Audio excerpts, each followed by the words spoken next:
Okay, let me draw a diagram for you before we actually do some practical stuff. Because I know everyone talks about it. You guys talk about stroking tigers and whatnot. Well, Blake does anyway. What's that? I can't wait to actually explain to everyone that's watching this what the heck stroking the tiger actually is. It's going to be a moment of freedom. Something like that. Yeah, it's actually the easiest thing in the world, really. Well, probably breathing is, but shortly after that is, it's stroking the tiger. What's your favourite drum fill? I don't know. The one that sounds good. Yeah. What favourite type of fill? Everyone's got a favourite type of fill. Just or ones that they like doing. The triplet ones always feel the best. I don't know why, hey. But I'm hearing you. Yeah. Man, Shift worker, yeah. I have no idea what that is. You've got actually names for all of these fills. No, I was calling him the shift worker because he's the one that just started drumming to... anyway. Yeah, no, I don't know, man. If it... whatever feels good, eh? Yeah? Yeah. If it sounds legit. Whatever feels good. If I've never done it before and I just do it on the spot and it sounds sick, I'm like, awesome. But, yeah, I don't really know. Great. Well, here's the thing. Drummers love... When they get an idea of what a good drum fill feels like, sometimes it's not always... I mean, you could be awesome. I'm not casting judgment on you, but... A piece of advice which has stuck with me and sort of changed the way I think about sniffing is something that Mike Webber said to me. It was one of the first times I did a live recording for church, and I rang him. I'm like, dude, you're like the master at like live worship albums or whatever. I said, what's a piece of advice? I'm recording tonight. Tell me what it is. He's like, yeah, it's easy. Just know your sections. And I'm like, what do you mean know your sections? He's like, well, everything else will fall into place if you know what you're meant to be playing in the intro, and then what a verse sounds like, and then what you're meant to be doing in the chorus. Everything is a section. You know, I don't know what you used to be like, or are like, but I used to think, I'm like, oh, that sounds good. I'll just do that in the verse, you know. Or the chorus is, yeah, I'll just do this because I want to play that. It actually, every section has to serve the overall purpose of the song. And so, if like you've got, this is dynamics. A song will build and a song will drop to create the atmosphere of what the message or what the moment of the song's trying to create. And so this is the best way I can explain it. Say if you've got an intro to Ink. Now's your time, Ink. All right, here we go. Say this is the intro. You've got 8 bars. I don't know what song it is. And then say this is the verse, and say this is the chorus, and this is the verse, etc. So I view songs in blocks, in sections. You can do... perfect example. I recorded a song for a band. It's one of the first albums. Yeah, it was probably one of the first full-length albums I did. Maybe one of the only ones too. I don't know. But I had this awesome drum fill that I did. It sounded sick. It sounded like Virgil Donati was behind the drum kit, you know. Even the recording engineer at the time was like, whoa, what is that, man? That was like an explosion on the drums. The problem was, it was like here. It was like at the front part of the song. It was like the climax of the drum part. And I like done it right at the beginning. I'm like, so everything from here on was really lame because there's nothing to build to. Yeah. And something that Mark Perrick was kind of getting at with me was, I would play really long fills. I thought these fills felt great, but little did I know they took 4 bars, like of the song. And Seriously? Yeah, man. I was like, yeah. It's off beat, then it comes back in, and then it's back, and it's not, and then yeah, that was awesome. And then little did I know, everyone's like, where the heck did the song go, man? It just got hijacked by a drum fill. So, like that was, yeah. So what I quickly learnt was you can have little variations, like little nuances like in the middle of a pattern that doesn't detract from the overall groove. But I think a drum fill needs to be the link between your sections.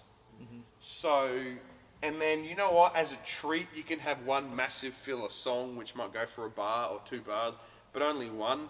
You know, otherwise people are going to really tire of you overplaying really quickly. So, okay, say you're in a, say the intro's down, really quiet. Well, what drum fill are you going to do, which is going to transition into a bigger section? You know, then you've got to maintain, then you've got to bring the song down. So without taking a bar to do so, what 2 or 3 hits are you going to do, which is going to, you know, bring the song down for the first chorus or whatever, and then say you're coming in, say, you know, whatever, say you're at this high chorus, and then you're coming into a bridge with the same intensity. What are you going to do to mix it up? Then you can put your massive 1 bar fill in there, which like keeps the same level of intensity, but gives a feature in the song. You know, it all links. I used to be like, I'm bored. Okay, I'm going to put a huge drum fill here in the middle of the chorus, the first chorus. You know, I learned how to do paradiddle inversion, so I'm going to try one right here in the bridge, and it doesn't even fit, but I don't care because it feels nice. That's what I used to do. I don't know what you like, but I used to learn new tricks, and I think on Sunday would be the perfect time to try them out. I'm like, yeah, I just learned this new thing at my lesson. I think you can do this with paradiddles, so I'm going to do that right now. And then meanwhile the band's like wanting to shoot me because I'm not even on the same page. But that's my theory with fills. You can have like little nuances like on your hat or something like that, but really it really all just links. That's the power of it. My favourite drum fill in the whole world is by a drummer called Adrian Young. Does anyone know who that is? Nope. Great. So, have you heard of a band called No Doubt? As a general rule, I don't actually like the band No Doubt. Like Gwen actually, Stefani. yeah, her really? Gwen Yeah. Stefani's band. Yeah, Oh, wow. yeah. Before she was Gwen Stefani, she was like Gwen Stefani of No Doubt.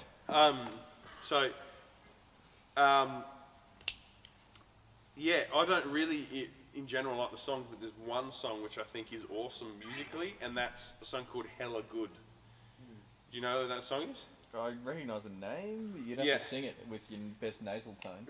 Well, I'm just going to let Spotify do the talking. I should talk about this song a little bit. I should probably download it. As a general thing, like it's actually really, the meaning of the song's actually pretty like insignificant. It's actually probably not the greatest song, but I'll play part of it. You know this song? Wait for the song to kick in. Yeah. Yeah, that's You know that song? So the drums in this song craft the song amazingly, because he's just sitting in the pocket. There's no fills until he has to go into another section. So he slowly builds the song by playing a fill as it goes into the next session. It's like a transition.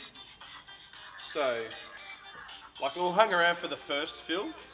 No 2 fills are the same, but my favourite fill is coming out of the bridge into another chorus. Sounds real sus as a song, but ready? There you go. You didn't even notice, but he was like, and it was like, it didn't distract from the song. It kind of went whooshka. The song just went straight into the chorus. So let's all try and find. Okay, so this is the end of the instrumental. It's the simplest fill, but it's so creative, but it just fits the song perfectly. I'll sip my Coke while I'm waiting. Excuse the dodgy vocals. You ready? It's my favourite in the whole world. That's it. It's literally snare, snare, kick, kick, snare, snare, kick, kick, snare, snare, crash. But the execution's perfect. The musicality of it is amazing. It keeps the consistency of the groove, but what it does is it kind of grabs where the song is at, transitions it, bam, all of a sudden you're into the chorus and everyone's enjoying life. So that's my theory in drum fills. You won't overplay if you keep fills like a transition in sections. Unless you've got license to do that, it's a bit more fun of the song. But you don't. I wouldn't do heaps of drum fills all the time. I would just make them variations of the groove. Does that make sense? Yeah.